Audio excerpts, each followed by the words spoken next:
Sur le plan sportif de l'année 2021, la Guinée n'a pas rendu une copie vierge. À sa troisième participation au championnat d'Afrique des Nations, le Sili local est terminé dans le podium en arrachant la troisième place devant le pays hôte, le Cameroun. L'équipe guinéenne est rentrée dans le pays en héros. Se déplacer sur le Maroc, où nous avons affûté nos armes, et je pense que c'est cette logique qui a continué au Cameroun.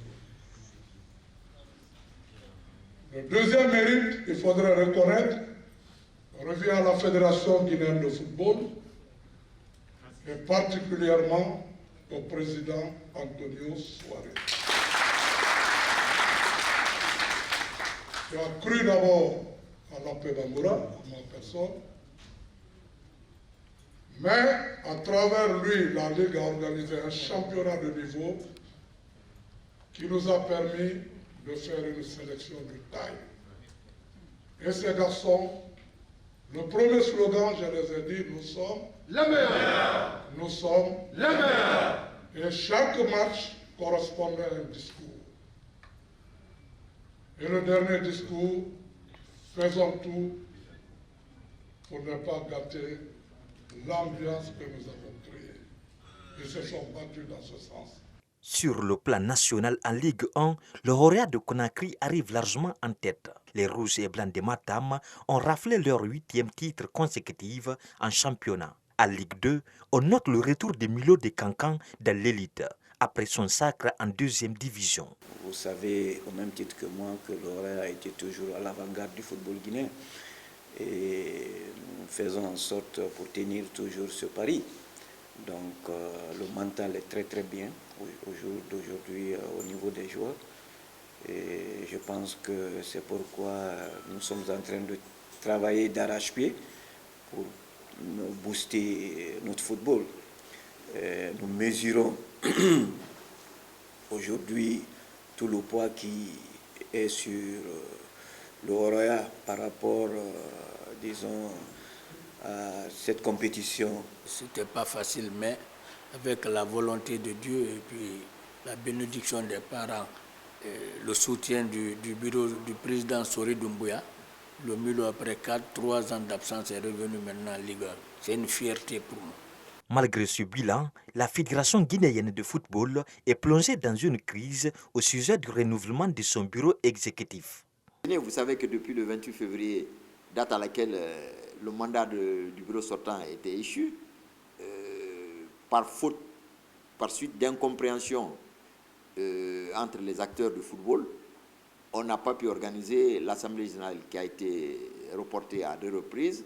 Et il y a aussi le fait que l'interprétation et l'application des textes qui gèrent le fonctionnement de la fédération, le comité exécutif sortant avait son interprétation, la commission électorale avait son interprétation, la commission éthique avait son interprétation des textes. Alors vous voyez, pour les textes uniques, il y a plusieurs interprétations. Ça veut dire qu'il ne pouvait pas y avoir d'entente. Et malheureusement, ça crée des désaccords. Les gens n'ont pas pu s'accorder sur un minimum pour que l'Assemblée générale se tienne. Et finalement, comme suite logique, la FIFA a envoyé une mission conjointe du 21 au 24 juin qui a rencontré toutes les parties concernées. Et hier, la décision est tombée parce que le cas de la Guinée a été soumis au bureau au conseil de la FIFA. La fédération guinéenne, incapable d'organiser son congrès électif, la FIFA a décidé de mettre en place un comité de normalisation pour gérer les affaires courantes de l'instance fêtière du football guinéen. Bon, moi je suis partagé entre 2 sentiments. Un sentiment de satisfaction du fait que depuis le mois de juin, on attendait que la FIFA se prononce sur ce qui se passe en Guinée. Ils ne l'ont pas fait. C'est maintenant hier par un courrier qu'ils ont adressé à l'administration fédérale pour annoncer la mise en place d'un comité de normalisation.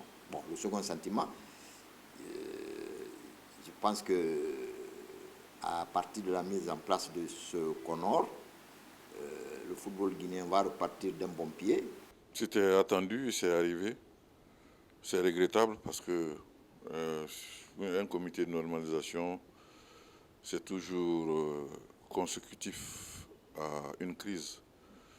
Et là, il s'agit d'une crise qui était évitable, mais ici, nous n'avons rien fait pour éviter cette crise-là. Donc, cette crise a entraîné ce comité de normalisation, la mise en place d'un comité de normalisation. Donc, c'était attendu et puis c'est arrivé. Après plusieurs années d'absence sur la scène africaine et mondiale, la Guinée a enregistré des points en basketball grâce à la performance du Sili lors de l'Afro-Basket de Kigali et par la qualification du SLAC champion de Guinée pour la Ligue basket africaine. Comme par hasard, on perd contre la Tunisie, on perd encore contre cette équipe centrafricaine. 4 secondes de la fin, on prend ce panier qui fait mal. Et l'équipe de Guinée est battue de 1 point d'écart. On a tout fait, vous l'avez suivi. On n'a pas pu. Bon, maintenant, plus de calcul. Le dernier match contre l'équipe égyptienne qu'il fallait battre coûte que coûte pour espérer obtenir le précieux sésame pour aller au second tour. Dieu merci, Dieu était avec nous. Une équipe qui a tout lâché dans le match. Les joueurs sont allés, ils étaient en sur-régime, hein. Tout donné. Et voilà. On bat les quintuples champions d'Afrique et coup de tonnerre sur Kigali. La Guinée obtient son ticket pour le second tour. Et ce second tour aussi, vous l'avez suivi avec beaucoup d'attention, c'était contre ce grand Rwanda, devant son public, devant le chef de l'État en personne, M. Paul Kagame. Et voilà, même moi, hein, pour petite anecdote, moi je viens au stade un peu en retard, sous une forte pluie. Je me disais que la salle n'allait pas être pleine, mais waouh, quelle surprise pour moi. Une salle surchauffée, pleine, surchauffée à blanc, devant son chef de l'État. Voilà. Et à la sortie du 4e quart-temps, la Guinée était menée pratiquement de 10-12 points d'écart. Voilà, les jeunes créent l'exploit. Voilà, on bat cette équipe rwandaise avec la manière en plus. On se qualifie pour les quarts de finale. Vous savez que je suis en tête de SLAC depuis l'année 2011, saison 2011-2012.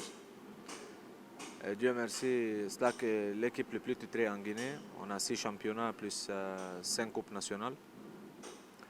Donc l'objectif, c'était toujours d'amener le nom de la Guinée à l'extérieur.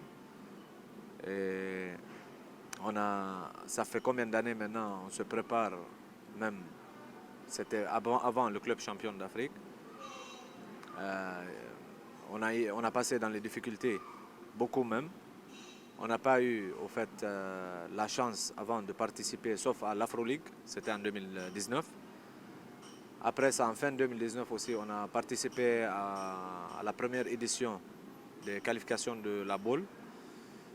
Par manque d'expérience, on n'a pas pu se qualifier. Mais Dieu merci, aujourd'hui, on s'est battu encore. On n'a pas tombé, mais c'est vrai qu'on a perdu avant. Mais ça nous a aidé même d'être plus fort. On a tiré des leçons. Et aujourd'hui, finalement, on est à la boule. Sur le plan de handball, le bilan n'est pas aussi grand que ça, mais signifiant. Sur 54 pays, nous sommes 7e chez les filles et chez les garçons, on est 8e. Chez les juniors, en 2019, on était qualifiés pour le championnat du monde qui devait se jouer en Roumanie. En cadette, on devait jouer le challenge intercontinental au niveau de la Colombie. C'est parce qu'on a le niveau. Si on n'avait pas le niveau, on n'allait pas pouvoir se qualifier dans ces phases finales. On ne peut pas comparer le handball guinéen au handball malien ou au handball du Nigeria. Nous sommes loin devant ces équipes.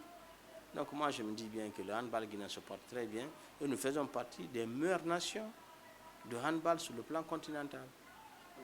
Globalement, le sport guinéen a connu un progrès durant l'année 2021, même s'il y a eu de bras de fer entre les acteurs au sein de plusieurs fédérations du pays.